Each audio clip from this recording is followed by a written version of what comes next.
Bonjour tout le monde, bienvenue à ce café virtuel avec Stéphanie. Donc aujourd'hui, on vous parlait des 9 mythes concernant le SEO. Le SEO, qu'est-ce que c'est? C'est le Search Engine Optimization. C'est vraiment pour optimiser, faire l'optimisation sur les moteurs de recherche en français. C'est des techniques qui vont vous aider à améliorer le référencement de votre site web afin de vous aider à apparaître là dans la première page de votre site. Puis aussi, 60% des clics sur le moteur de recherche se font justement sur les premiers résultats. Donc, le fait d'avoir un bon SEO vient aider notre référencement naturel sur notre site. Donc, le premier mythe dont il sera question, c'est savoir s'il faut bourrer votre site de mots-clés. Donc, ça, c'est faux.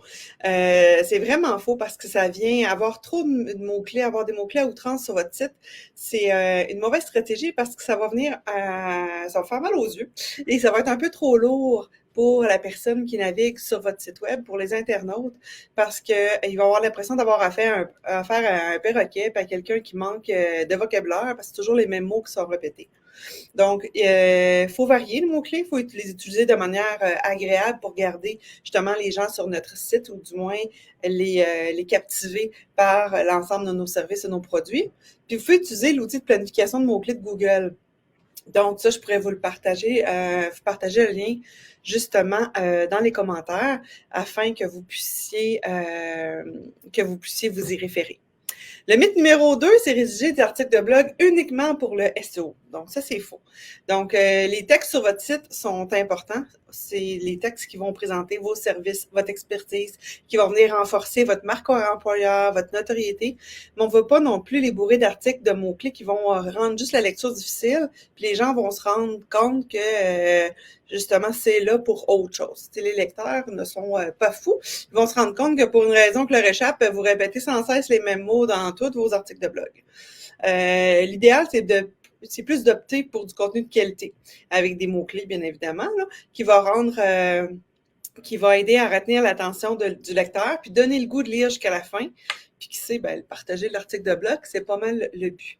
Donc, notre astuce pour nous là-dessus, pour un SEO efficace, mais qui passe inaperçu, c'est vraiment venir agrémenter l'article avec des images qui ont été enregistrées, puis qu'on aura renommées et avoir mis du métatexte aussi avec les mots-clés. Donc là, on vient aider notre référencement sans que le lecteur ait eu les mots-clés à 3 ou 4 reprises dans l'article, sont mis un peu plus subtilement ailleurs. Ensuite, le mythe numéro 3, c'est le nombre de mots n'a pas d'importance. C'est faux. Donc, les articles de blog, là-dessus, il y a une nouvelle tangente, puis surtout avec Google Analytics et la G4, et quand on utilise différents outils qui viennent justement vérifier la qualité d'un site. Donc, ça va être la qualité du texte avant tout, plus que le nombre de mots dans un texte qui vont venir valider. Donc, c'est certain que c'est plus facile de placer plusieurs mots-clés dans un texte de 800 mots que dans un texte de 100 mots. Mais par exemple, un article de blog, idéalement, c'est 800 mots. Par contre, vous pouvez avoir un article de blog de 350 mots avec un contenu super efficace, avec justement notre astuce pour les mots-clés, les avoir mis en métatexte, en titre, aussi sur vos images. Donc, et d'avoir des articles de blog plus fréquents sur des sujets divers qui viennent vraiment intéresser votre lecteur, qui n'ont pas été faits justement pour votre référencement. Mais il faut avoir des articles jusqu'à 800 mots sans problème. Des articles de 2000 mots, ça devient un peu lourd. Ça dépend toujours du sujet de votre entreprise, le service que vous offrez. Donc, savoir est-ce que le service que vous offrez, les produits que vous offrez vont faire que le lecteur va vouloir avoir un article de 3-4 pages là-dessus. Ça dépend. Donc, nous, on n'a pas beaucoup de clients chez nous que c'est le cas. La plupart, c'est pour venir élaborer sur un sujet. Et à ce moment-là, si le client veut plus de détails, à ce moment-là, il peut tout simplement venir nous rencontrer. Une fiche produit, on suggère à ce moment-là d'avoir environ 200 mots, puis pour une page de service, d'avoir 400 mots. Donc, un de nos astuces, c'est que là, quand on rédige beaucoup de texte, Donc, pour un article de blog, par exemple, on crée des paragraphes, donc des paragraphes de 250 à 300 mots, puis des phrases d'environ 20 mots pour conserver vraiment l'attention du lecteur puis faciliter la lecture. Et il y a des outils qui peuvent être utilisés pour vous aider dans le référencement de votre site web, comme par exemple, si vous êtes avec WordPress, nous, on utilise beaucoup l'extension Yoast, Y-O-A-S-T, je vous le partagerai aussi dans le chat. Donc, cette extension-là, la version gratuite est super efficace aussi. Elle vient vous aider justement dans le référencement de votre site. Elle vient même vous guider pour vous dire d'ajouter des mots de transition, que vous n'avez pas assez de texte en fonction du nombre de titres, ou vous n'avez pas assez de titres en fonction du nombre de textes, etc. Donc, ça vient vraiment vous guider pour venir améliorer le référencement de votre site. Ensuite, le mythe numéro 4, c'est de savoir les balises de titres. Donc, les titres, on va utiliser H1, c'est le titre principal, H2, H3, titre, sous-titre, sous-titre. Donc, ce n'est pas important. Et ça, c'est totalement faux. Les balises de titres servent vraiment à venir déterminer l'importance du contenu dans un texte. Et ça aussi, c'est vérifié par l'outil Yoast et c'est vérifié aussi quand Google va regarder le référencement d'un site. Par exemple, dans un article de blog, le titre va être obligatoirement il doit être obligatoirement, sinon vous nous faites coucou pour vous aide, en balise H1, puis les sous-titres en balise H2. Puis avant de rechercher vos mots-clés dans les textes, les moteurs de recherche vont les chercher dans les titres et les sous-titres. Fait que c'est la raison pourquoi que c'est dans le meilleur des mondes. Vous voulez que vos mots-clés se retrouvent dans vos titres, puis de ne pas avoir des titres trop longs non plus. Donc, il faut juste venir réfléchir à votre article et le réviser là, avant la publication. Le mythe numéro 5, c'est que les mots-clés n'ont pas à se retrouver dans la métadescription. La métadescription, c'est quand on fait une recherche sur Google sur un sujet, puis là, vous avez comme votre page de site qui va apparaître, puis là, vous avez une petite description en dessous. Ça, c'est la métadescription. Et c'est totalement faux. Donc, il faut qu'il se retrouve là.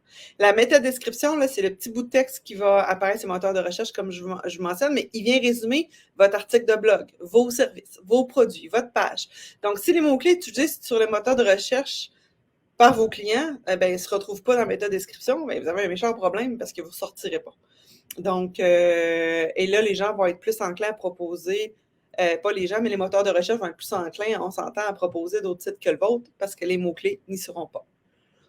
Ensuite, le mythe numéro 6, la voix passive ou la voix active. Donc, savoir si ça a de l'importance ou pas pour le SEO, ça a vraiment de l'importance pour le SEO. La voix passive, c'est lorsque le sujet va subir l'action du verbe. Exemple, la proposition est considérée par l'équipe.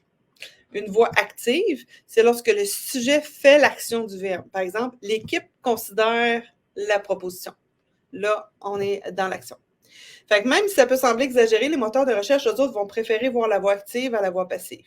Fait qu'il faut toujours la privilégier dans la construction de nos textes, de nos services, de nos produits. Puis, avec ça, nécessairement, ça va améliorer le SEO. Ensuite, le mythe numéro 7, les liens externes et internes, ce n'est pas important. Ça aussi, c'est très, très faux. Donc, dans un article de blog, quand on veut ajouter un lien interne, par exemple, on dirige vers une page de vente, vers un autre article, vers la page de contact, c'est super important. Ou externe, ça fait que ça va diriger vers une page sur un autre site. Par exemple, on a créé un article de blog, puis l'article de blog est inspiré de tel élément. Ou on mentionne tel auteur, on envoie un lien vers cet auteur-là. Ou un collaborateur. Donc, on indique au moteur de recherche de proposer votre article à ceux qui recherchent ce mot ou cette phrase-là aussi. Donc, en plus, les liens internes, on vient insérer un lien vers un de nos articles qui parle justement des liens internes et externes. Donc, à ce moment-là, c'est efficace pour créer du trafic dans nos pages de service. Donc, en venant ajouter un de nos propres liens internes, donc les gens vont venir aller visiter d'autres pages de notre site, puis ainsi découvrir davantage nos services, puis voir nos articles de blog, etc. Donc, il ne faut pas hésiter à les utiliser de manière intelligente. Le mythe numéro 8, donc mettre les mots-clés en gras, ce n'est pas nécessaire. Ça aussi, c'est faux. Donc, mettez vos mots-clés en gras. C'est comme dire au moteur de recherche, Hey, si quelqu'un tape ce mot-là dans la barre de recherche, propose-moi mon site, s'il te plaît. Donc, c'est exactement ça que ça veut dire. Donc, par contre, si on utilise le gras, c'est comme quand on surligne, quand on lit un texte ou quoi, on l'utilise avec modération. Donc, trop de gras, c'est que c'est violent pour les yeux du lecteur, c'est too much. Donc, c'est vraiment utiliser les mots-clés là, avec parcimonie. Puis, s'assurer que c'est vraiment les mots-clés qui concernent les services ou les produits de cette page-là, de ne pas commencer à surligner tout ce qui concerne votre site web, parce que des fois, c'est ce qui va faire que ça va être too much. Ensuite, le mythe numéro 9, utiliser du contenu dupliqué, c'est pas grave pour moi. SEO. Et ça, c'est tellement faux. Donc, un contenu dupliqué, c'est que vous copiez. Vous copiez allègrement le texte d'ailleurs, vous venez le mettre sur votre site. Donc, copier-coller du texte d'Internet sans les modifier, là, c'est juste, non, on fait juste pas ça. Les moteurs de recherche, d'autres vont sanctionner le plagiat, puis votre SEO va vraiment subir les contre-coups. Donc, si vous avez besoin d'aide, utilisez les services d'un rédacteur, contactez notre entreprise, on peut venir vous aider à venir ajouter votre texte, mais vous ne faites juste pas ça. Donc, c'est la même chose sur les réseaux sociaux. Donc là, on parlait du contenu dupliqué sur un site web, mais c'est la même chose si vous venez dupliquer le contenu d'une description sur un article, que vous venez partager le lien de l'article. À ce moment-là, ça donne absolument rien de faire ça sur votre profil sur vos réseaux sociaux. Ça vient juste mettre comme un duplicata. Donc, l'idéal, c'est de venir copier le lien, de venir le recoller, puis un coup qui est téléchargé, l'effacer, puis venir mettre un texte dans vos mots à vous. Vous allez vraiment plus vous aider.